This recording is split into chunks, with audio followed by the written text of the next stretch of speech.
Society में सभी दूर क्रिसमस की तैयारी चल रही थी। कोई लॉन में क्रिसमस ट्री सजा रहा था तो कोई पूरे घर को लाइटिंग से जगमगा रहा था। कुछ दिन के बाद ही क्रिसमस था तो रोजी भी किचन में क्रिसमस की तैयारी कर रही थी। कप, केक्स, चॉकलेट्स और बच्चों के लिए गिफ्ट्स पैक करते करते उसने अपना डिनर भी रेडी कर लिया था। Sam, Rian, come fast. Dinner is ready. Daddy and Annie is waiting for you both. रोजी ने अपने दोनों बेटों को आवाज दी मगर उनका कोई जवाब नहीं आया।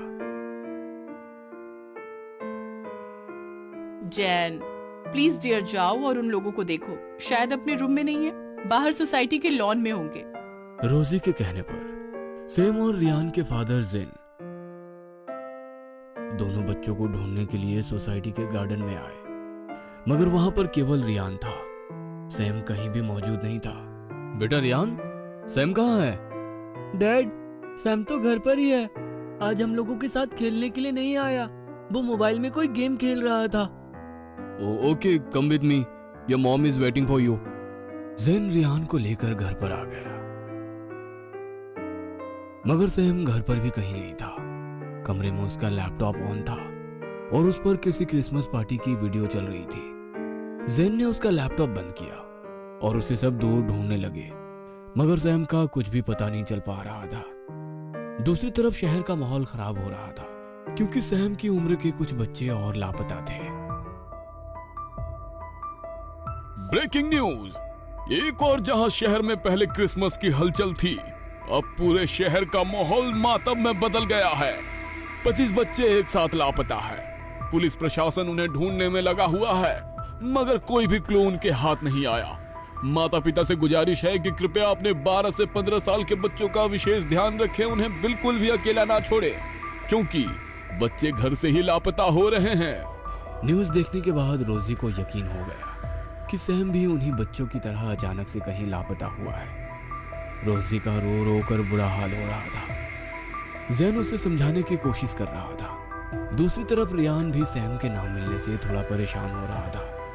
रियान उसकी तस्वीर हाथ में लेकर रोने लगता है। सैम, कहाँ हो तुम? मुझे तुम्हारी याद आ रही है। मुझे भी तुम्हारे पास आना है। प्लीज मुझे बताओ, कहाँ हो तुम? कहते हुए वो रोने लगता है। तभी सैम की तस्वीर में उसकी आंख लाल होकर चमकने लगी मगर रियान ने इस बात पर गौर ही नहीं किया। लैपटॉप पर बार बार बीप के साथ कोई नोटिफिकेशन आ रहा था। बार बार आते हुए नोटिफिकेशन के कारण रियान का ध्यान लैपटॉप पर गया और वो लैपटॉप खोलकर नोटिफिकेशन चेक करने लगा। नोटिफिकेशन एक क्रिसमस पार्टी का था। रियान ने जैसे ही उस लिंक पर क्लिक किया, वो लिंक उसे एक ऑनलाइन क्रिसमस पार्टी पर ले गई। एक सेंटा बच्चों को गिफ्ट बांट रहा था। उन बच्चों की लाइन में उसे सैम भी नजर आया। सैम उसकी ओर देखकर मुस्कुरा रहा था। उसे देखकर रियान बहुत खुश हो गया और अपनी मम्मी को आवाज देने लगा। मॉम, डैड, ये देखिए, सैम यहाँ पर है। जैसे ही रियान ने मॉम को आवाज दी, वो सेंटा लैपटॉप की पूरी स्क्रीन को कवर करते हुए उसके सामने आकर खड़ा था। My child, wait. Your favorite Santa is here. What is your wish? I will fulfill your wish. But don't call your mom and dad. Otherwise, you will never meet your brother.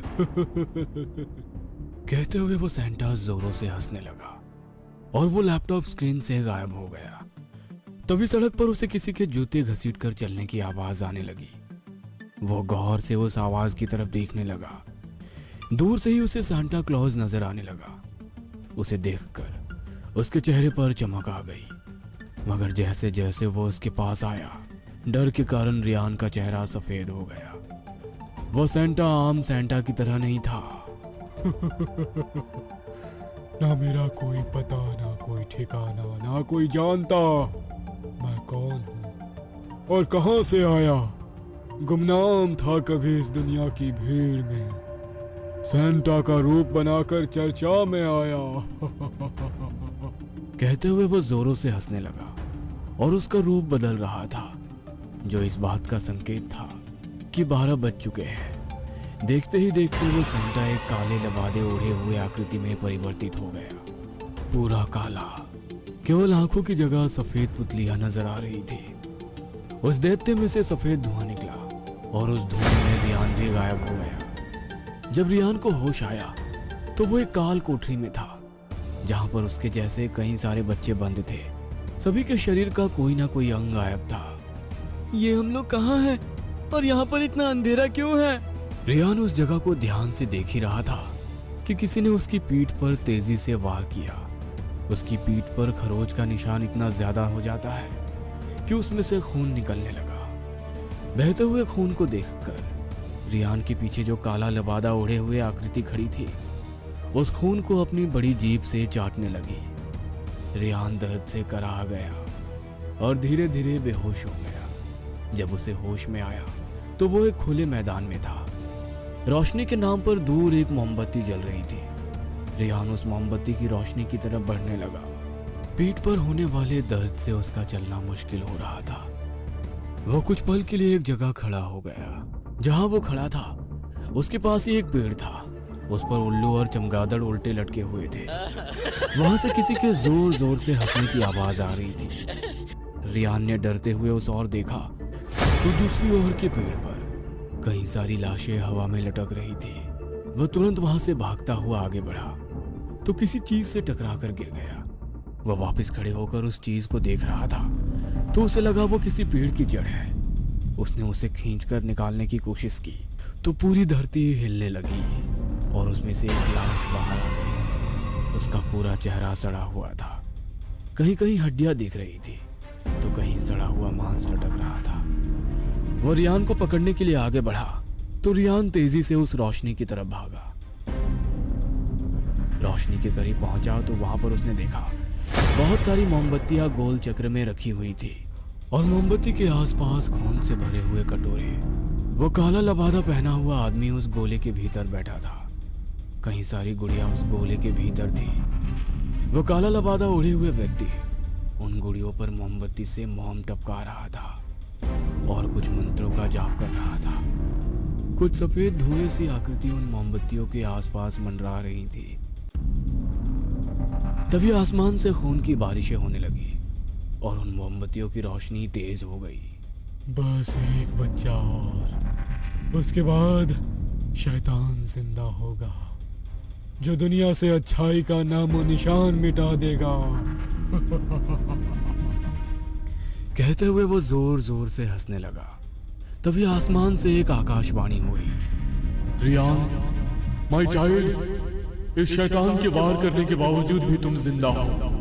तुम पर ईश्वर का विशेष आशीर्वाद है। तुम इस बुराई का अंत कर सकते हो। मगर मैं कैसे? वो मुझ पर दोबारा भी वार कर सकता है। वो इस वक्त किसी पर भी वार नहीं कर सकता है और इस घेरे के भीतर उसकी शक्तियां इस मूर्ति में समाहित हैं। वो तुम्हारा कुछ भी बिगाड़ नहीं पाएगा। यहाँ जितनी भी गुड़ियां हैं उन्हें इकट्ठा कर उसमें आग लगा दो। इस शैतान का पूरा साम्राज्य नष्ट हो जाएगा, वरना ये और ना जाने कितने मासूम की बलि शैतान को चढ़ा देगा। आकाशवाणी सुनने के बाद रियान के अंदर भरपूर ऊर्जा का संचार हुआ और वो अपनी पूरी शक्ति इकट्ठा कर उस शैतान की ओर बढ़ने लगा। रियान को अपनी ओर बढ़ते देखकर वो साया उसे रोकने के लिए कह रहा था, मगर रियान ये जानता था कि इस जगह पर वो किसी इंसान को नहीं मार सकता। वो उसे डराने लगा, मगर रियान नहीं रुका। उसने सभी गुड़ियों को इकट्ठा किया और उन पर मोमबत्ती डाल दी। उस आग में धीरे धीरे वो साया और वो मूर्ति जलने लगी थी। जैसे ही सब कुछ जल गया, वहां पर एक तेज धमाका हुआ और रियान गिर गया। जैसे ही वो उठा, वह एक चर्च में था जहां पर उसके मम्मी पापा सैम और बाकी बच्चे भी मौजूद थे। रियान, तुम कहाँ चले गए थे? हम सब तुम्हें ढूंढ रहे थे। रियान कुछ बोलता उसके पहले आसमान में सकेज पर जाते हुए सेंटा नजर आ रहे थे। उन्होंने उसे कुछ भी बताने से इशारे में मना कर दिया। Jingle bells, jingles all the way. Oh, what fun it is to ride in a one-horse open sleigh. Hey. क्या करूं? कुछ समझ में नहीं आ रहा है। 2 साल से ऐसे ही इधर उधर भटक रहा हूं जॉब के लिए। ना कोई अच्छी जॉब मिल रही है, ना रहने को अच्छा घर है। आज तो मेरी गर्लफ्रेंड ने भी मेरे साथ ब्रेकअप कर लिया। मेरे सारे दोस्त भी पैसे ना होने के कारण मेरा मजाक उड़ाते हैं। कितना ट्राई किया कि किसी अच्छी कंपनी में मेरी जॉब लग जाए, पर नहीं, हर बार रिजेक्ट हुआ हूं। मेरी जिंदगी मुझे अच्छे से जीने नहीं देना चाहती। क्या फायदा ऐसी जिंदगी का? इससे अच्छा तो मैं मर ही जाऊं। कम से कम इस जिल्लत भरी जिंदगी से छूट तो जाऊंगा। वो रोते रोते पानी में देखता है। उसे अपनी परछाई पानी में दिखाई देती है। वो पानी को छूता है। अगले ही पल पानी का रंग बदलने लगता है।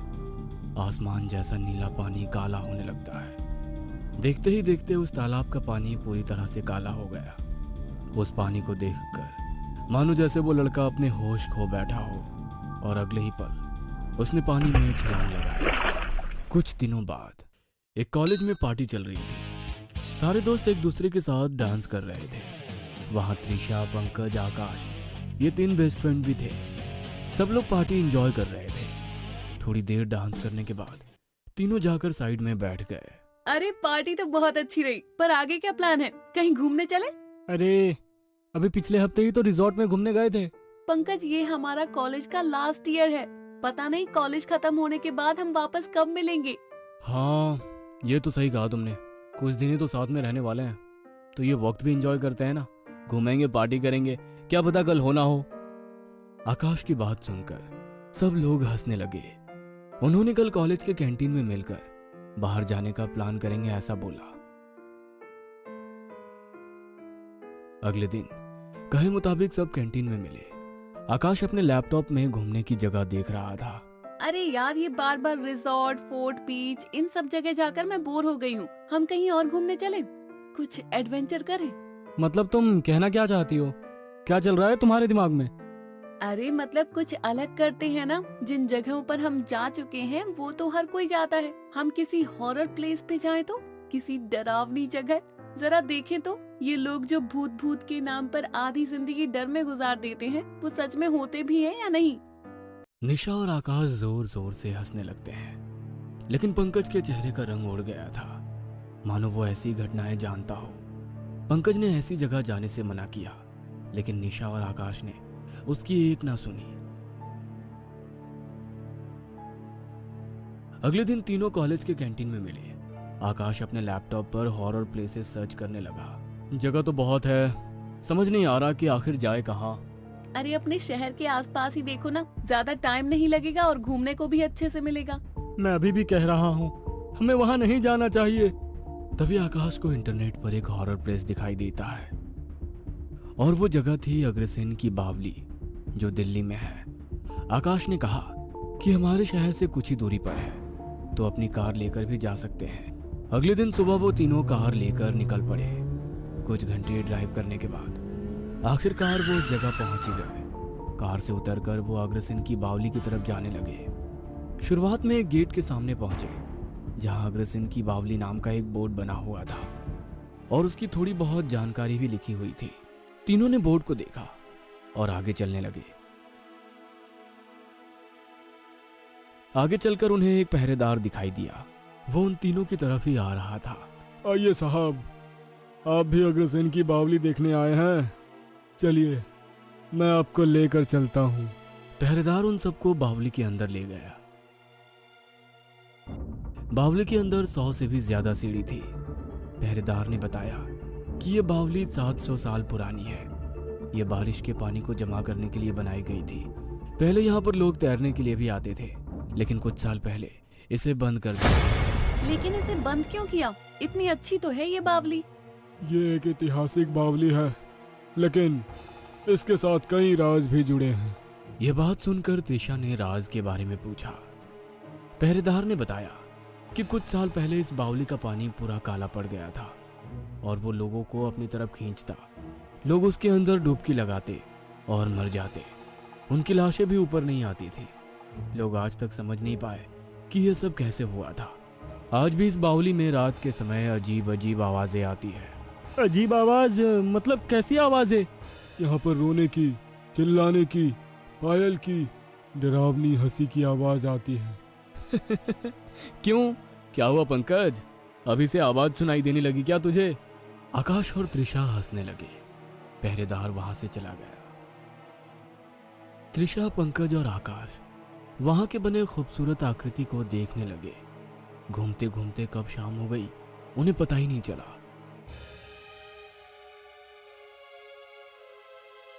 पहरेदार ने सबको आवाज लगाई, बावली को बंद करने का वक्त हो गया है। सब लोग बावली से बाहर की ओर आ जाएं। शाम के वक्त बावली में रुकना मना है। अरे यहाँ पर तो जो लोग बोलते हैं वैसा कुछ भी दिखाई नहीं दिया। मुझे तो लगता है कि इस जगह के बारे में लोग झूठी अफवाहें फैला रहे हैं।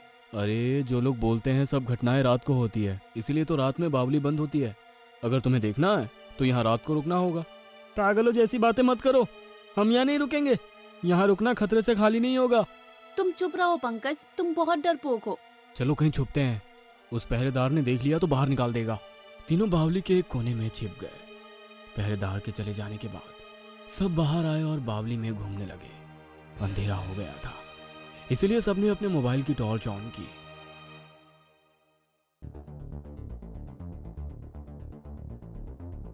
चलते चलते त्रिशा को ठोकर लगी और उसके हाथ से मोबाइल छूट गई। उसने मोबाइल उठाया और सामने देखा तो आकाश और पंकज दोनों वहां पर नहीं थे। त्रिशा ने उन्हें आवाज लगाई पर कोई फायदा नहीं हुआ। त्रिशा चलते चलते बावली के पानी के पास पहुंची। उसने पानी में देखा तो उसे अपनी परछाई नजर आई। उसने पानी में हाथ डाला। अगले ही पल बावली का पानी काला होने लगा।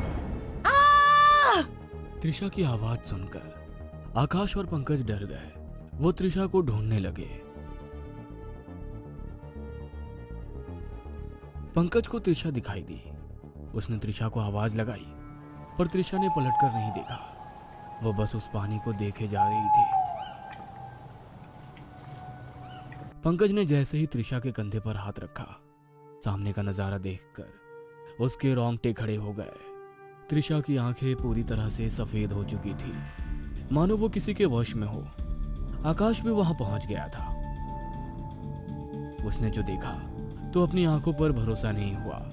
त्रिशा ने जैसे ही पंकज को पकड़ने के लिए हाथ आगे बढ़ाया, अचानक उसके सामने एक तावीज आ गया, जिससे डरकर वो जोर से चीखी और उसने पलटकर पानी में छलांग लगाई। मेरी जान बचाने के लिए शुक्रिया, लेकिन आप हो कौन? आपने ये सब कैसे किया? और हमारी दोस्त त्रिशा, उसे क्या हुआ है? वो ऐसे पानी में क्यों चली गई? मेरा नाम अदिति है। मैं एक पैरानॉर्मल एक्सपर्ट हूँ और मैं यहाँ अपनी रिसर्च के लिए आई हूँ। मुझे ये बताते हुए दुख हो रहा है कि तुम्हारी दोस्त त्रिशा मर चुकी है। इस काले पानी ने उसे भी अपना शिकार बना लिया। ये बात सुनकर आकाश और पंकज रोने लगे। नहीं, ऐसा नहीं हो सकता। त्रिशा हमें छोड़कर नहीं जा सकती।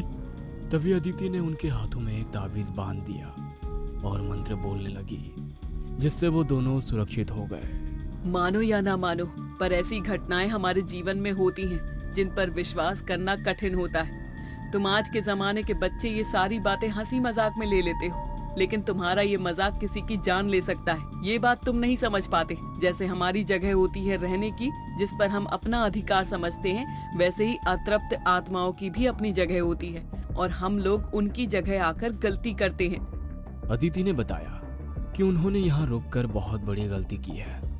आकाश और पंकज दोनों को अपनी गलती पर पछतावा हुआ। आगे चलते चलते सबको एक पायल की आवाज सुनाई दी। अदिति जान चुकी थी कि ये एक छलावा है। उसने आकाश और पंकज का हाथ पकड़ा और बावली की बाहर की ओर जाने लगी। बावली के बाहर आते ही सूरज निकल आया। सूरज की पहली किरण के साथ वो तीनों बावली से बाहर आ गए। लेकिन बावली का राज अभी भी राज ही था कि आखिरकार लोग वहां जाकर आत्महत्या क्यों कर लेते थे और उनका मृत शरीर भी पानी में ऊपर क्यों नहीं आता। आखिर ऐसा क्या है उस बावली के काले पानी का राज? आज 10 साल हो गए हैं इस घटना को। आकाश विदेश में जॉब के लिए गया है और पंकज की शादी हो गई है और उसे एक लड़की भी है। लेकिन आज भी अग्रसेन की बावली की वो रात उनके मन में डर की दहशत बयां करती है। पंकज की लड़की अपने लैपटॉप पे सर्च करते हुए, अरे ये तो बहुत अच्छी जगह लगती है, बहुत पुरानी भी है। हम छुट्टियों में यहीं घूमने जाएंगे। चलो पापा और अंकल को इसकी एक फोटो भेजती हूँ व्हाट्सएप पर। अंकल भी तो आने वाले हैं अगले हफ्ते इंडिया। अग्रसेन की बावली की तस्वीर देखकर दोनों डर जाते हैं। अब तक आपने देखा, मोहित अघोरी के कहने पर अपने पिता का कपाल अघोरी को दे दिया था। अघोरी ने उसके पिता की आत्मा को अपने बस में कर लिया था, मगर फिर पंडित जी के कारण अघोरी की पूरी साधना व्यर्थ हो गई थी और उन्होंने उसके पिताजी की आत्मा को मुक्ति दिलवाई। अब आगे करीब 7 साल बाद अब छोटा मोहित बड़ा हो गया था। माँ, अब हमारी तकलीफ कम हो जाएगी, मुझे नौकरी मिल गई है। अब हमें ये गांव छोड़कर भोपाल के पास सागर में रहना होगा। बेटा, अब तो यहाँ पर रहने की आदत सी हो गई है, यहाँ से जाने का मन नहीं है। तुम चले जाओ, मैं तो यहीं रहूंगी। फिर यहाँ यश की पढ़ाई भी तो है। फिर तो माँ मुझे नौकरी नहीं करनी है, क्योंकि जहाँ मेरी माँ वहीं पर मैं। ऐसा क्यों बोल रहा है? मुझे तो यश की फिक्र हो रही है। तो ये बात है, यश की पढ़ाई के बारे में तो आप फिक्र ना करें, मैंने उसका भी इंतजाम सोच लिया है। हम लोग उसे भोपाल के अच्छे स्कूल में एडमिशन दिलाएंगे। कहते हुए मोहित उन्हें अपने साथ ले जाने के लिए मनाने लगा। आखिर बेटे की जिद के आगे कामिनी जी झुक गई और सागर जाने के लिए तैयार हो गई। जैसे वो लोग बस से सागर पहुंचे, दूर जंगल में एक अघोरी अपनी आंखें खोलकर बोला, आ गए तुम? आखिर मैं अपनी साधना से तुम्हें यहाँ बुला ही लिया। यहाँ पर अब तुम लोगों को बचाने वाला कोई नहीं है। मेरी बरसों की साधना को भंग किया था ना, उसका बदला लेकर रहूंगा। दरअसल अघोरी वहां से भागने के बाद सागर के जंगलों में आकर रहने लगा था।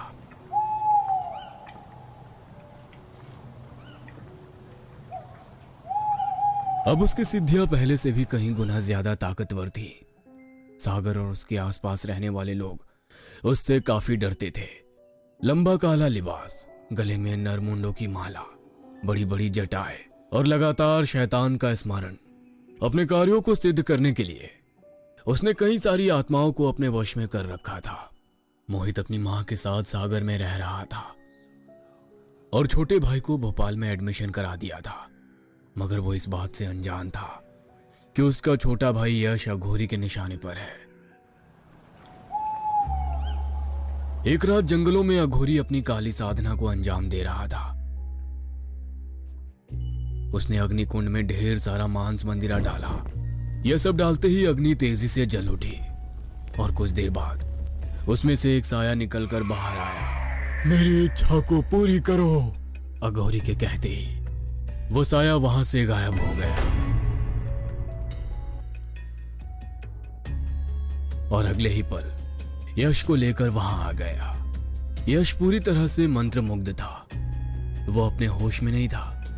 अघोरी ने उसका हाथ पकड़ा और एक झटके में उसके दाएं हाथ का अंगूठा काटकर हवन कुंड में डाल दिया और फिर उसके रक्त से खुद को तिलक लगाकर बोला, तुझे मेरा बदला लेना है, तेरे साथ अब हर वक्त मेरा गुलाम होगा। कहते हुए अघोरी ने उस साये को एक इशारा किया जो अग्नि में से निकला था। वो साया तुरंत यश के शरीर में समा गया। यश वहां से उठकर सीधा अपने घर के बाहर जाकर रुका। वह बिना रुके दरवाजा बजा रहा था। कामिनी जी ने आकर दरवाजा खोला तो सामने यश को देखकर हैरान रह गई। बेटा, इतनी रात को अकेले कैसे आया? तेरे हॉस्टल की छुट्टी कब हुई? हमें तो कोई खबर ही नहीं थी। कामिनी जी के सवालों का यश ने कोई जवाब नहीं दिया और चुपचाप अपने कमरे में चला गया। अरे, इसे क्या हो गया? किसी बात का कोई जवाब क्यों नहीं दे रहा? शायद हम लोग स्टेशन नहीं पहुंचे इसीलिए नाराज है। मोहित को आने दो, इसे मना लूंगी। कामिनी जी किचन में अपने दोनों बच्चों की पसंद का खाना बना रही थी। तभी मोहल्ले में शोर मचने लगा। लोग अपने अपने घरों से बाहर निकल आए। क्या हुआ मिसेस सोमानी, आप शोर क्यों मचा रही हैं? मेरी बिल्ली, किसी ने मेरी पालतू बिल्ली को बहुत बुरी तरह से मार दिया और घर के आंगन में फेंक दिया। मिसेस सोनाली के कहने पर जब कामिनी जी ने उनके घर में झांक कर देखा तो पूरे आंगन में खून ही खून हो रहा था और बिल्ली की लाश छत बिछत अवस्था में पड़ी हुई थी। यह दृश्य किसी भी आम इंसान के रोंगटे खड़े कर देने वाला था। शायद कोई कुत्ता आपके घर में घुस गया होगा। मेरे शेरू के होते हुए ये पॉसिबल है क्या? कुछ तो बुरा हुआ है इसके साथ। शेरू भी डर कर कोने में चुपचाप बैठा है। कामिनी जी ज्यादा कुछ बोले बिना अपने घर में आ गई। उन्हें भी बिल्ली का यूं मरना और कुत्ते का खामोश होना कुछ अजीब सा लग रहा था, मगर अपने बेटे के आने की खुशी में उन्होंने इस बात पर ध्यान नहीं दिया। मोहित ऑफिस से लौटकर सीधे अपनी माँ के पास गया तो माँ ने इशारे से उसे यश के आने की खबर दी। मोहित उसे सरप्राइज देने के लिए चुपचाप उसके कमरे में पहुंचा तो वहां का नजारा देखकर हैरान रह गया। यश छत से उल्टा लटका हुआ था। उसकी आंखों की जगह सफेद पुतलियां और शरीर काला था और उसके पूरे कपड़े खून से भीगे हुए थे। वह दीवार से कूदकर सीधा मोहित पर झपट पड़ा। दूसरी तरफ अघोरी अभी भी हवन कर रहा था। काल भैरव स्वाहा, भगवती कलिका स्वाहा, चंडिका स्वाहा। आज की रात उस मोहित की आखिरी रात होगी।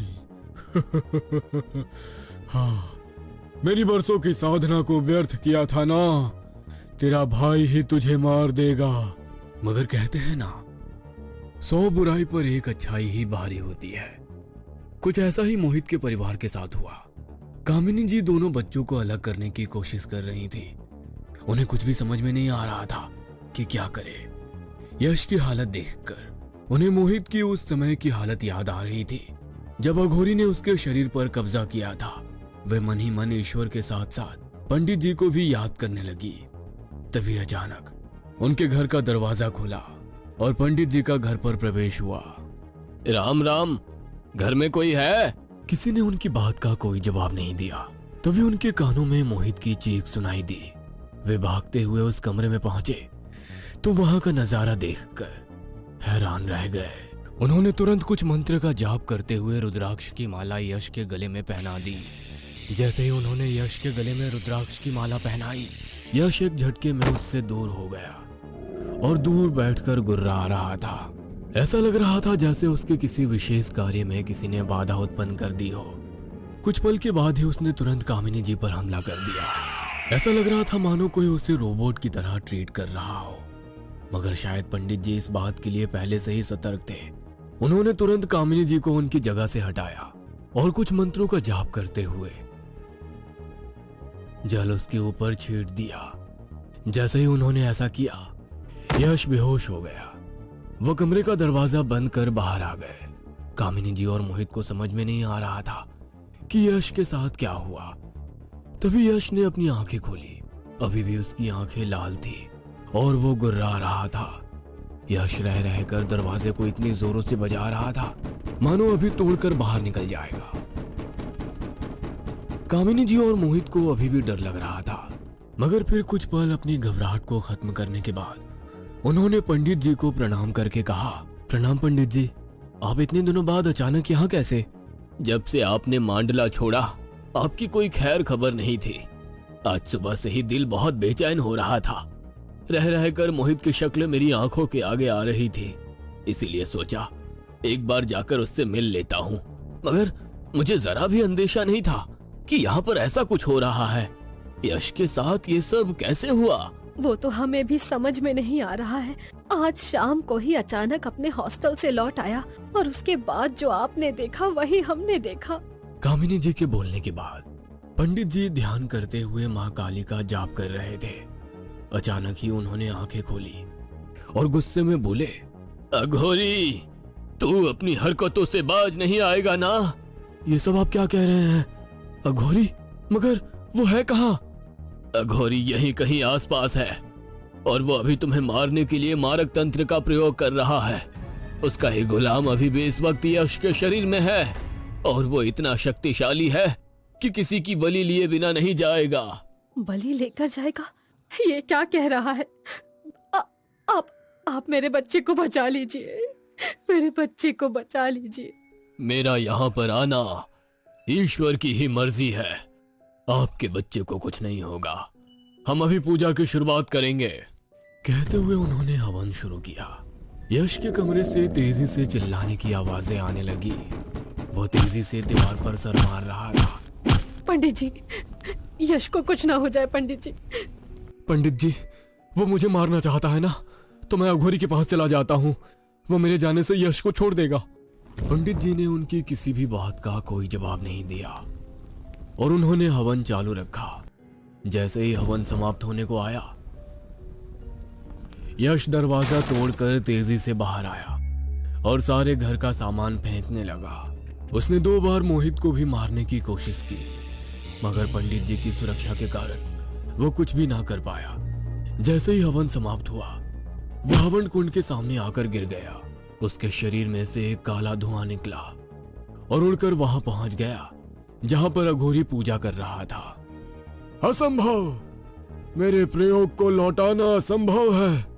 इसे तो मोहित को मारना था, मगर ये क्यों वापस आ गया? वो धुआं अघोरी के आसपास घूम रहा था। अघोरी के चेहरे पर भय के निशान साफ नजर आ रहे थे। तभी उस धुएं ने एक रस्सी का आकार लिया और अघोरी के गले के आसपास लिपट गई। वो अघोरी दर्द से करा उठा। 1 मिनट में ही उसके शरीर में कोई जान नहीं बची थी। पूरा शरीर इस तरह सफेद हो गया था मानो किसी ने खून की एक एक बूंद निचोड़ ली हो। आप किसी के लिए गड्ढा खोदते हो तो पहले आप खुद ही उस गड्ढे में जाकर गिर जाते हो। इंसान को कभी किसी के बारे में बुरा नहीं सोचना चाहिए।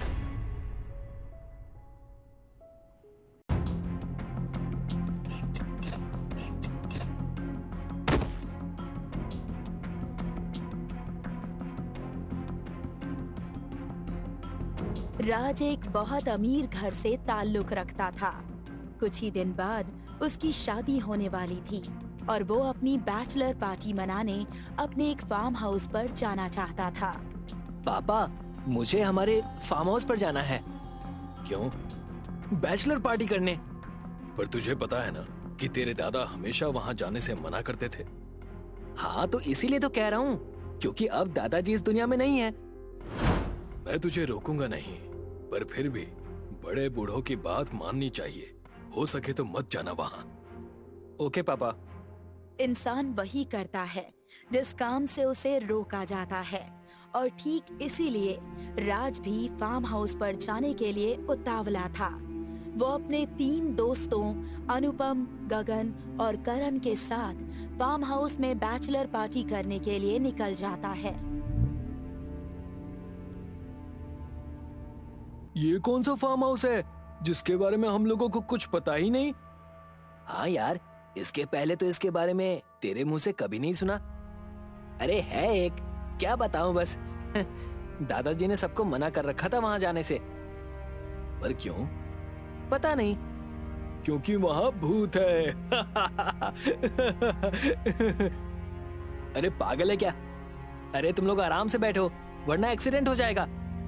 थोड़ी देर बाद वो लोग फार्म हाउस पहुंच जाते हैं। फार्म हाउस के बाहर उनका नौकर पप्पू बैठा था, जो उनको देखकर ऐसे हैरान हो गया जैसे उसने कोई भूत देख लिया हो।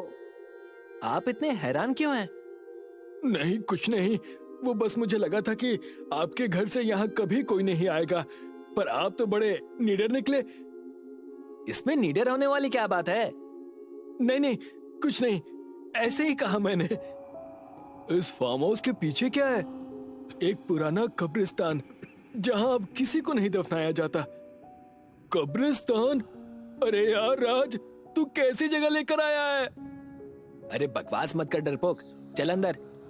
वो लोग अंदर जाते हैं। फार्म हाउस अंदर से बहुत डरावना लग रहा था, क्योंकि कई दशकों से वहां कोई नहीं आया था। चारों तरफ जाले लगे थे और वहां एक अजीब सी बदबू आ रही थी।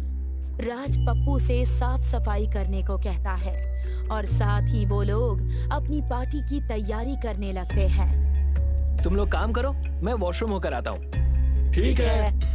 राज वॉशरूम ढूंढ रहा होता है और तभी उसे किसी औरत के पायल की आवाज आती है। वो बिना कुछ सोचे समझे उस आवाज की तरफ जाने लगता है। वो आवाज उसे अपने साथ बाहर ले जा रही थी, पर तभी पप्पू उसे पीछे से आवाज देकर रोक लेता है। अरे साहब, वॉशरूम उधर है, आप बाहर कहाँ जा रहे हैं? अरे मुझे ऐसा लगा जैसे कोई औरत चल रही हो, एक पायल की आवाज सुनाई दे रही थी। चुप कर जा यार, फालतू में हमें डरा मत। अरे मैं सच बोल रहा हूँ। हाँ हाँ ठीक है, सच बोल रहा है। अब जा वॉशरूम जा।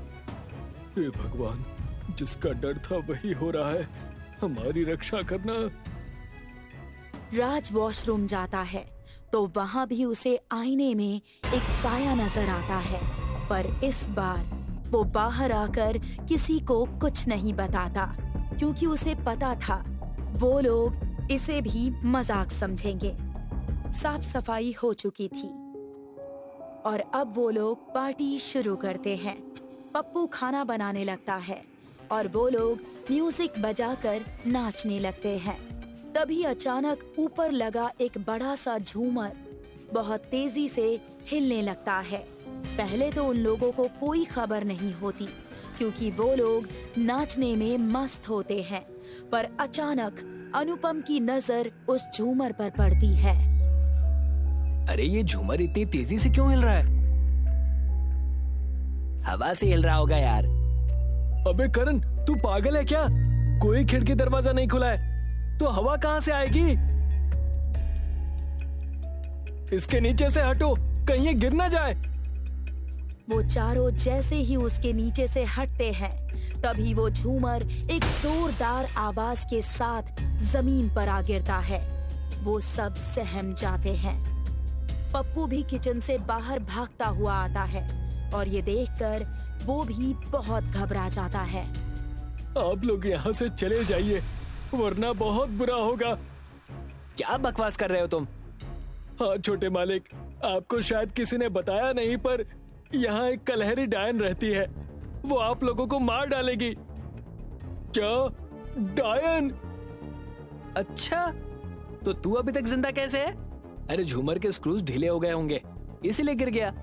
इसमें डायन कहाँ से आ गई? पर छोटे मालिक। पर छोड़, जा और जाकर खाना बना। राज भी थोड़ा डरा हुआ था, पर वो अपनी पार्टी खराब नहीं करना चाहता था। तभी अचानक फर्स्ट फ्लोर पर उन सबको एक साया नजर आता है। वो सभी घबरा जाते हैं। तो तू आखिर आ ही गया।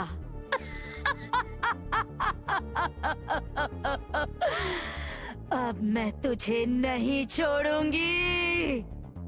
ओह शिट, ये क्या है? क्या ये उसी डायन का साया है जिसकी बात तुम्हारा नौकर कर रहा था राज? पप्पू, पप्पू! अरे ये पप्पू कहाँ मर गया? वो लोग भागते हुए किचन में पहुंचते हैं,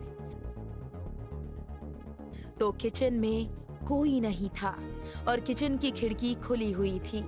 वो लोग समझ गए कि पप्पू भाग गया है। ये साला पप्पू तो बड़ा नमक हराम निकला, भाग गया। वो लोग उस खिड़की की तरफ जाते हैं तो वो एकदम बंद हो जाती है। अब वो सभी ज्यादा डर जाते हैं और डरते डरते बाहर आते हैं। बाहर वो कलहरी डायन उनके सामने खड़ी थी। उसका रूप ऐसा खतरनाक था कि अच्छे अच्छों के पसीने छूट जाएं।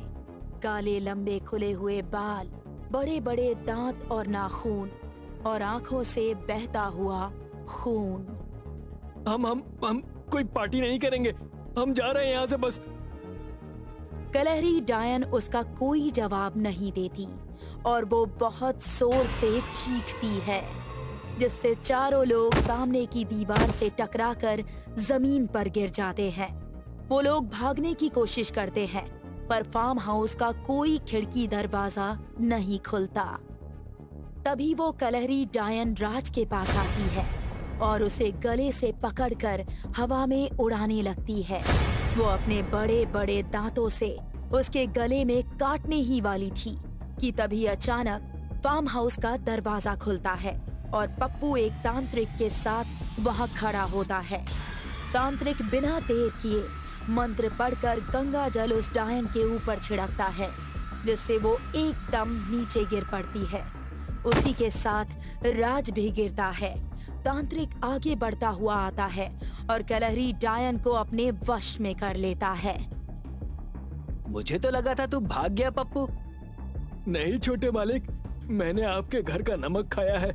मैं तो बाबा जी को बुलाने गया था, क्योंकि मैं समझ गया था कि अब यहाँ क्या हो रहा है। बता, तू इन लोगों को क्यों मारना चाहती है? इन सबको नहीं, सिर्फ इसको। मैंने तुम्हारा क्या बिगाड़ा है? मैं तो यहाँ पहली बार आया हूँ।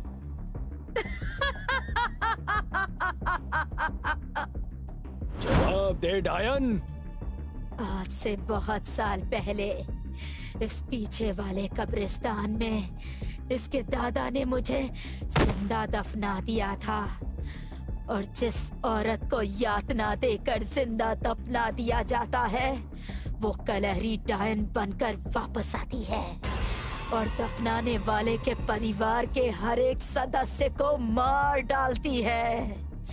मैंने इसकी दादी को तो मार दिया था, पर फिर उसके बाद ये सब लोग यहाँ से चले गए।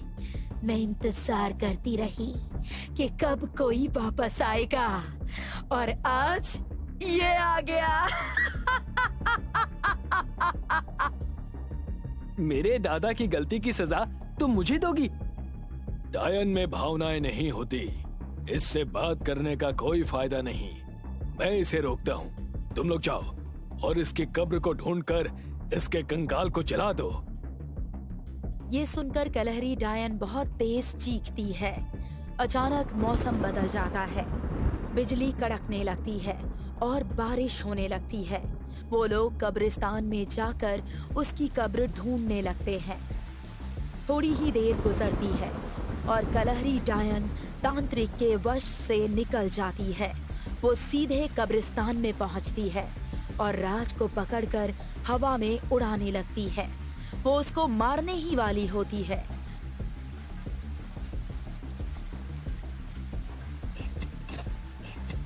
कि तभी राज के दोस्तों को उसका कंकाल मिल जाता है और वो उसे जला देते हैं। कंकाल के जलते ही कलहरी डायन बहुत बुरी तरह चीखती है और गायब हो जाती है। मुझे माफ कर देना। मेरे दादा ने तुम्हारे साथ जो किया वो बहुत गलत था। उसके दोस्त उसे उठाते हैं और वहां से वापस ले जाते हैं। उनमें से कोई भी उस रात को ताउम्र नहीं भूल पाएगा। Command not accepted, command not accepted, command not accepted.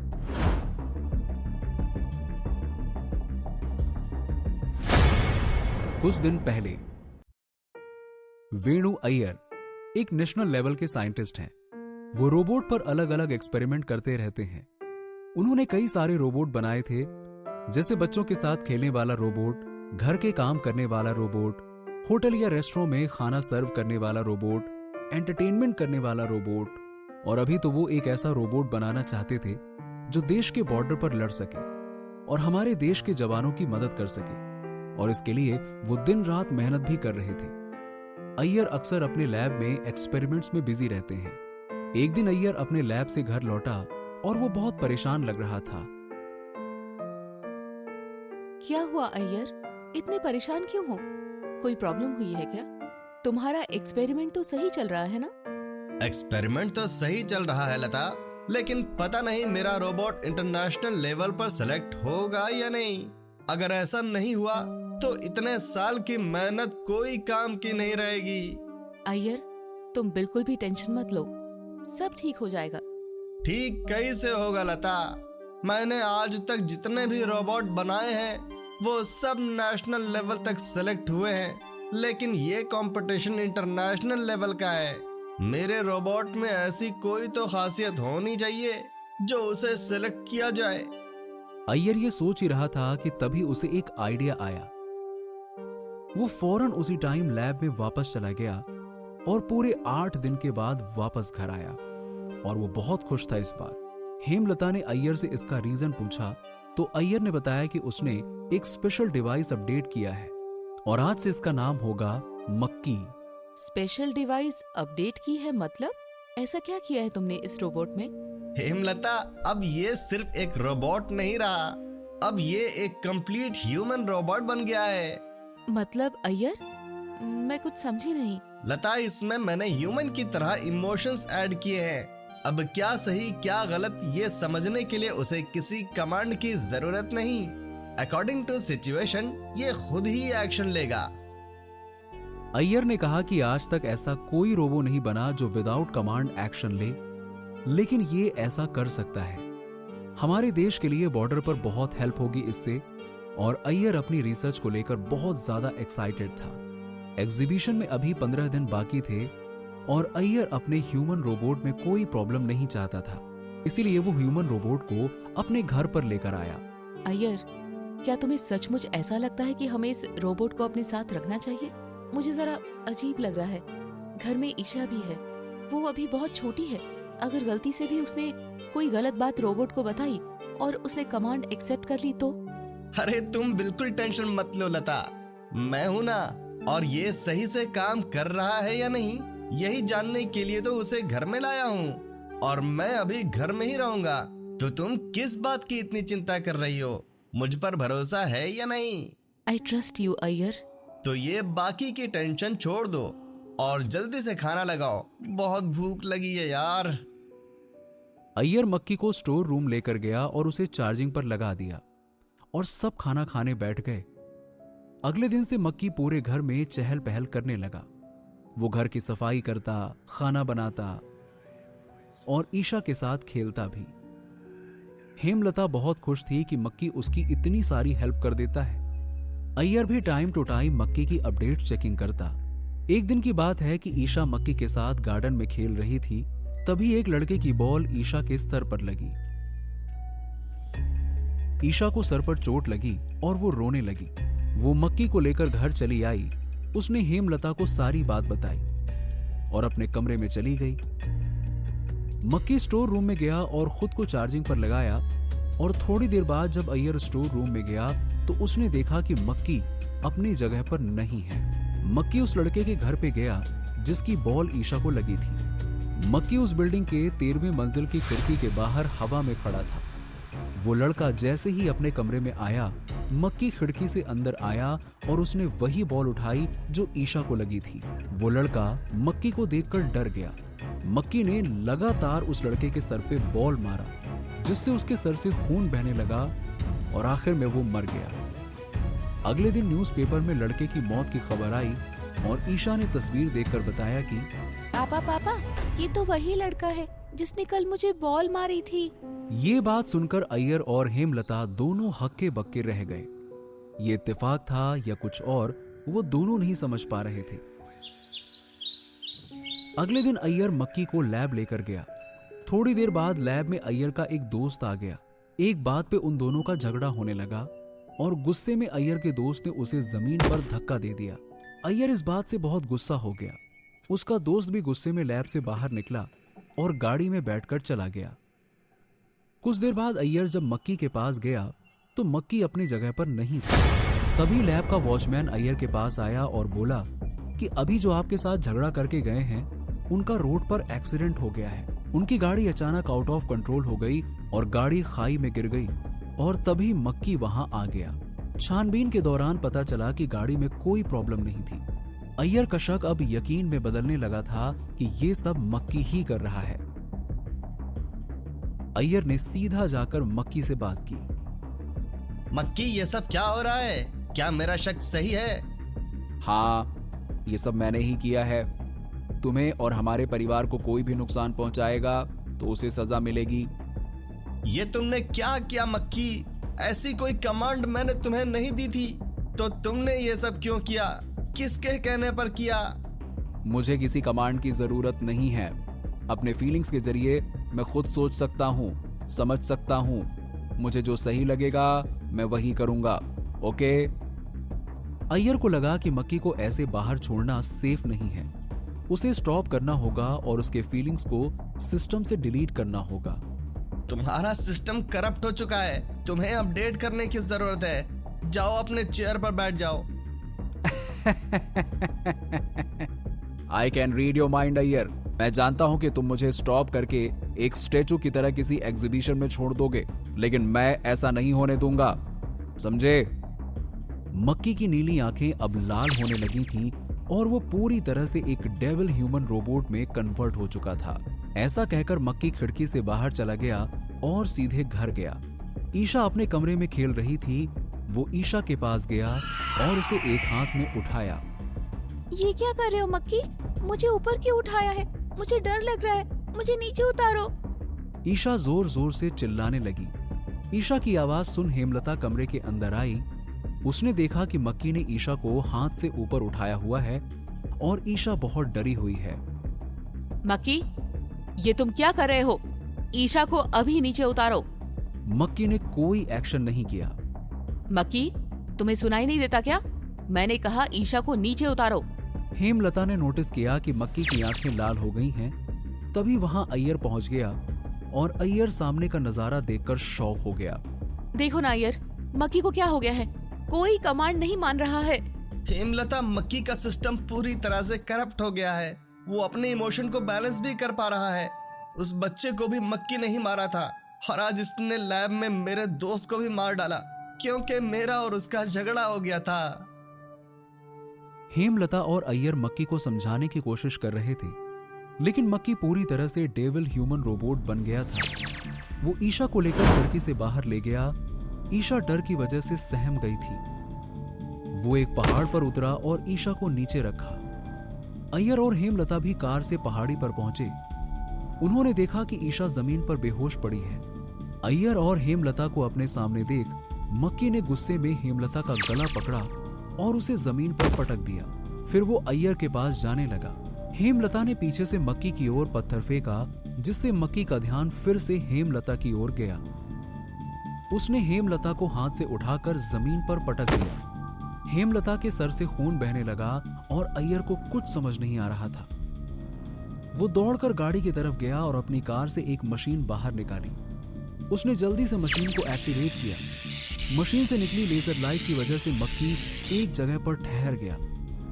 मक्की को कमजोर होता देख अय्यर उसके पास गया। उसने मेन चिप को उसके बॉडी से अलग कर दिया। मक्की की लाल आंखें ब्लिंक करती हुई बंद हो गईं।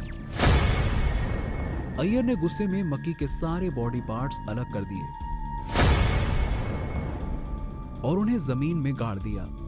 ऐसा करते वक्त अय्यर की आंखों में आंसू आने लगे और अय्यर ने अपने सारे गुनाह मानते हुए पुलिस के सामने सरेंडर कर दिया। जो कुछ भी हुआ वो कुल मिलाकर मशीन करप्ट होने की वजह से हुआ था। ये बात साबित होने के बाद अय्यर को छोड़ दिया गया और साथ ही 1 लाख रुपए का जुर्माना भी भरना पड़ा। सब कुछ सही होने के बाद भी अय्यर आज तक उस हादसे को भूल नहीं पाया।